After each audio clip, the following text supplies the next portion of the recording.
বন্ধুরা, আজকে আমরা চলে এসেছি চপলা শাড়ি হাউসের পক্ষ থেকে। আজকে আমরা দেখাবো ঢাকাই মসলিন জামদানি। ঠিক আছে, এই যে ঢাকাই মসলিন জামদানি, এগুলো পার করা থাকবে, এরকম শাড়ি হবে, এই যে এরকম বডি হবে, আর এই যে এরকম এরকম আঁচলটা হবে। আচ্ছা, এই যে আঁচলটা দেখিয়ে দাও। হ্যাঁ, এই যে কাপড়ের ভেতরে এই যে এরকম কাজ করা থাকবে, আর এরকম মানে পাতলা ঢাকাই মসলিনের মতোই কাপড় হবে। আচ্ছা, কালারগুলো একটু দেখে দাও। কালারগুলো হবে, ঠিক আছে, কালার কন্ডিশন হয়ে যাবে। ব্ল্যাক এর উপরে রেড, গ্রিনের উপরে পিঙ্ক, গ্রিনের উপরে রেড, রেডের সাথে মেরুনের সাথে রেড, বটল গ্রিনের সাথে রেড, হোয়াইট রেড, এই যে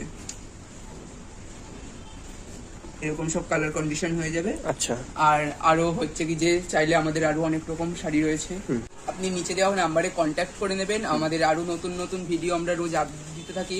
চ্যানেলটিকে সাবস্ক্রাইব করে রাখবেন, লাইক শেয়ার কমেন্ট করতে ভুলবেন